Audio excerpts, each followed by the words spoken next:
Dipersembahkan oleh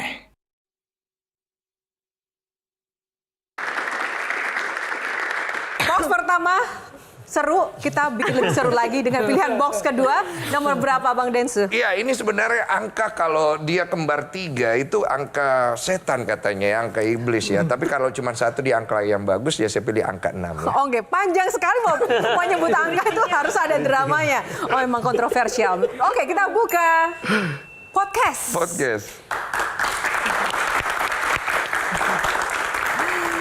Bang Densu ini kan akhir-akhir ini lagi hits dengan podcast yang kontroversial juga. Yang terakhir ini kan yang lagi viral tentang mantan istri dari Kurnia Mega ya.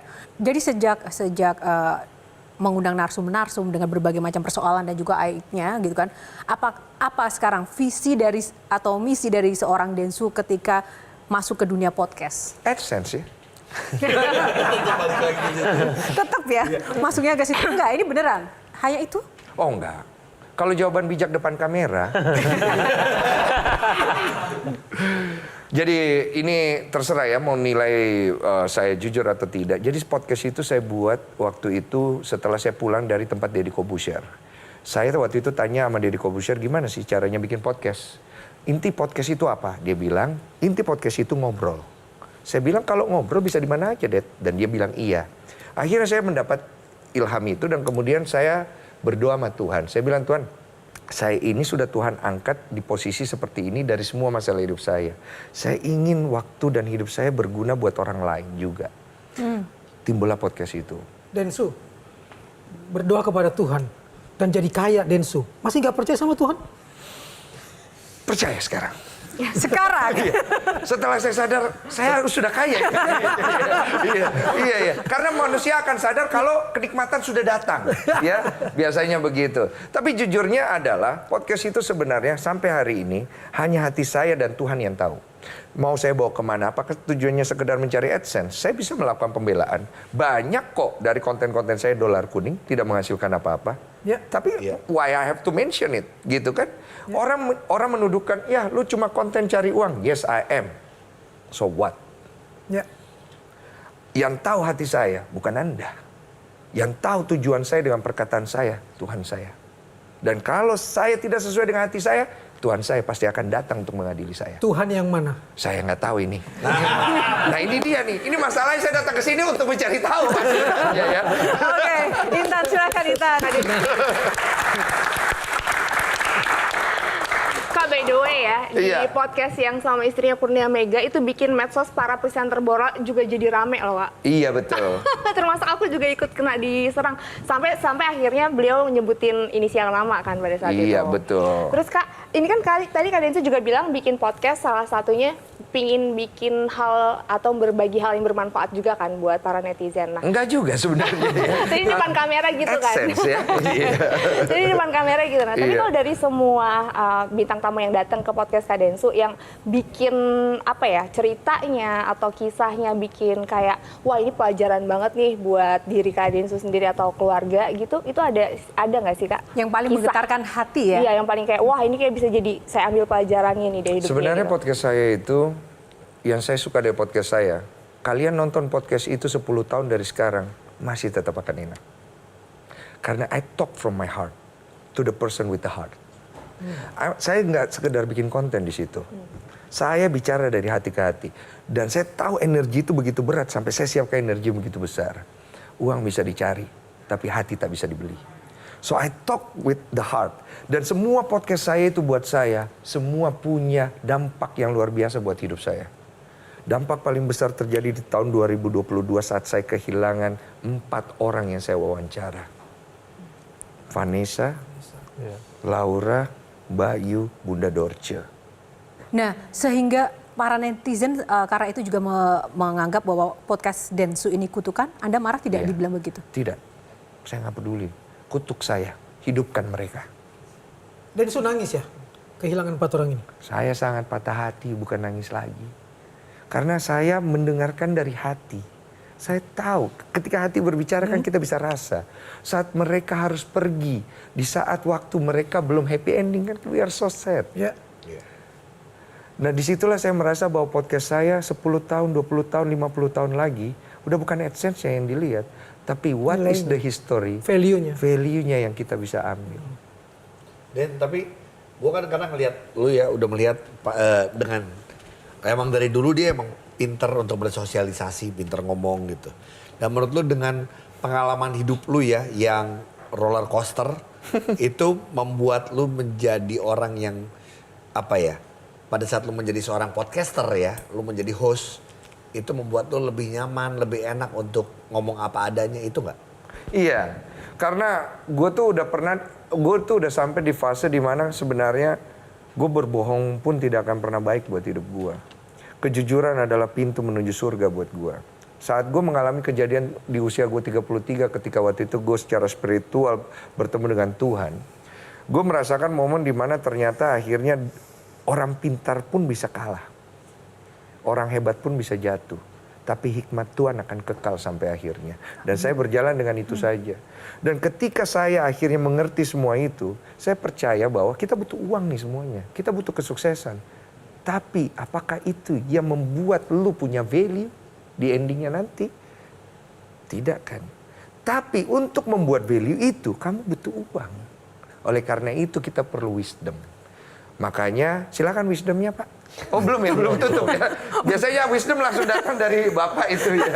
Belum ya. Saya tertarik karena Tuhan itu kalau T-nya dihapus sudah jadi uang.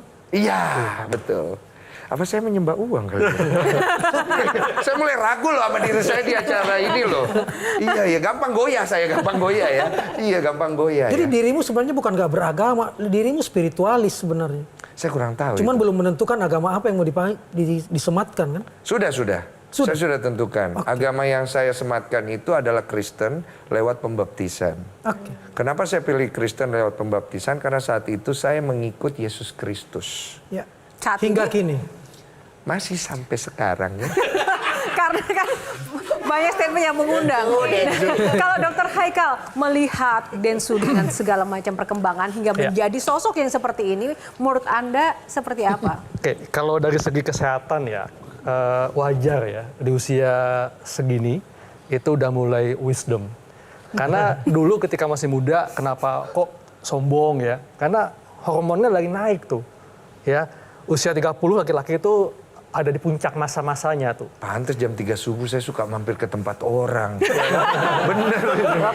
Benar sekali. Ketika bertambah usia, kemudian dengan segala hal masalah yang dihadapi, itu akan terjadi perubahan. Termasuk hormonnya yang tadi yang optimal di usia muda itu menurun. Sehingga membuat laki-laki menjadi lebih bijak, tanda kutip, sebetulnya itu dia udah mulai malas untuk berkompetisi.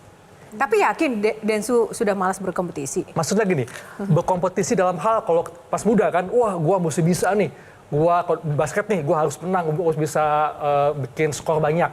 Nah, tapi ketika hormon ini menurun, jiwa kompetisi ini akan berkurang.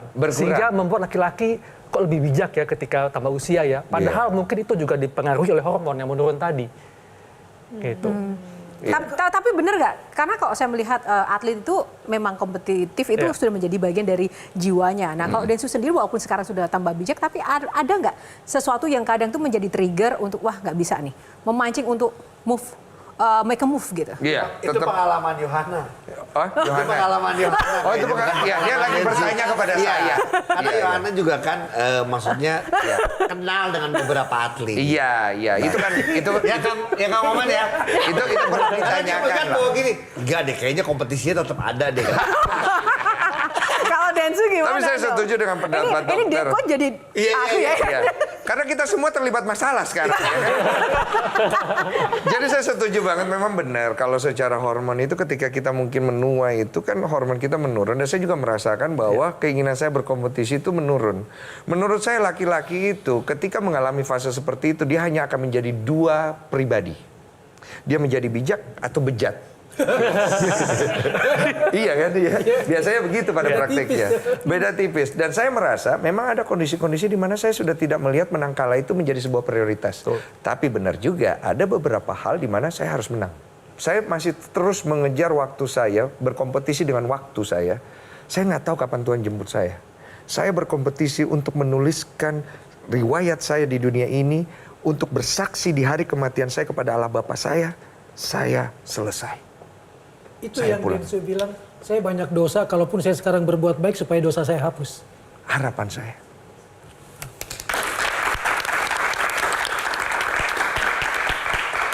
Kuku. Simpel sih, kayaknya tadi soalnya nggak mau berkompetisi lagi, soalnya dia tahu podcast dia tuh udah nomor 1 mulu di yang lain. Bahkan ngalahin Dedi. Sudah Kita tahu. sama Deddy Corbuzier.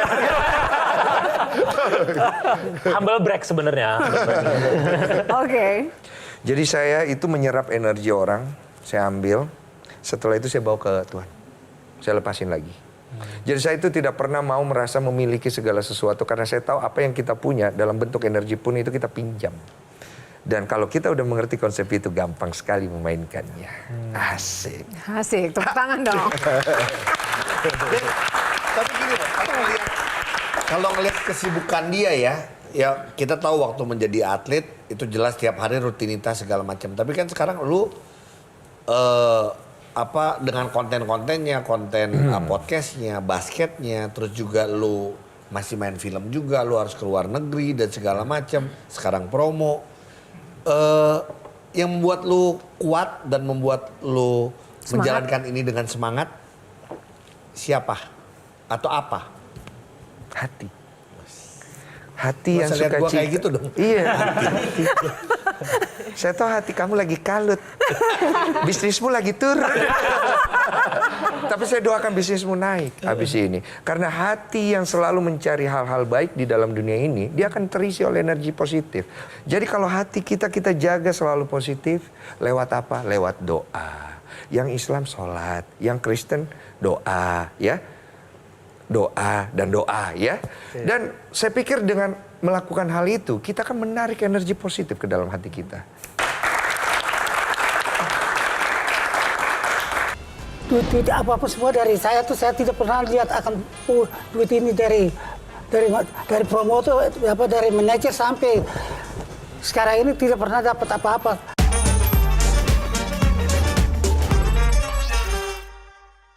Dipersembahkan oleh